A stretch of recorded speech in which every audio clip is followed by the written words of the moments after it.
Pouvez-vous nous présenter le projet Agridemain?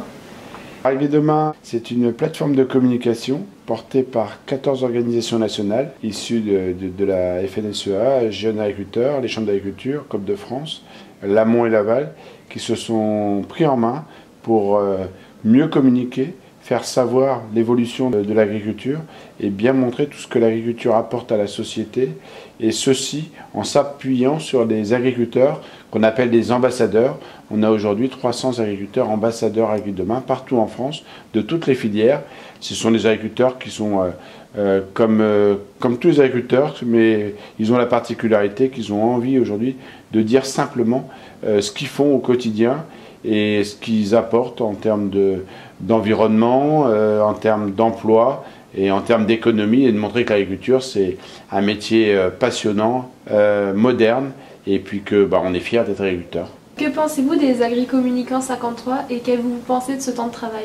Je trouve très intéressant de fédérer une communauté d'agriculteurs qui veulent communiquer. Ensemble, on va pouvoir se booster un petit peu, on va pouvoir se challenger, on va pouvoir aussi savoir justement utiliser les talents des autres. Et puis, ensemble, on a aussi, finalement, ça permet de faire le premier pas, ce qui est souvent le plus difficile, c'est de se dire, oui, il faut se prendre en main, il faut communiquer.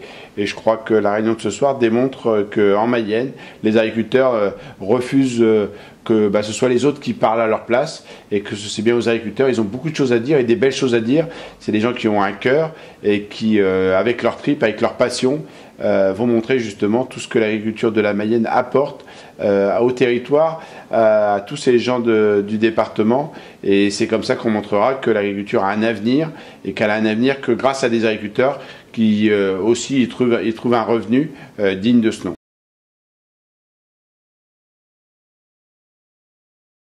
Alors, à quelle fréquence utilisez-vous les réseaux sociaux et lesquels? Alors j'utilise assez régulièrement les réseaux, donc Facebook principalement, et j'ai également un compte Twitter mais pas très actif, mais c'est plus à des fins de relations avec les amis ou la famille. Quel message faites-vous passer sur les réseaux? Alors aujourd'hui très peu, et c'est la raison de ma présence ce soir, c'était l'envie de passer des bons messages, et que ce soit des messages pertinents qui aient de l'écho auprès des cibles, que ce soit les consommateurs, les gens qu'on veut convaincre sur notre métier. Qu'avez-vous décidé lors de cette soirée pour diffuser les messages?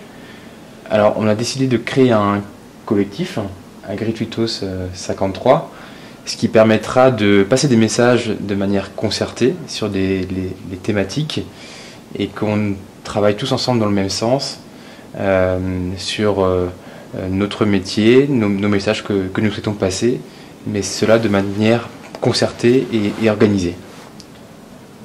Souhaitez-vous faire partie du collectif Agridemain, et pourquoi? Alors oui, je veux faire partie du collectif Agridemain, et c'est une autre raison pour laquelle je suis là ce soir, c'est que je pense que nous sommes les meilleurs ambassadeurs pour communiquer sur notre métier, nos produits. Et donc je pense que c'est à nous, agriculteurs, de parler de ce qu'on fait, de notre passion, et de toute la qualité que nous faisons dans nos campagnes, et qui n'est pas aujourd'hui, je pense, mis en valeur.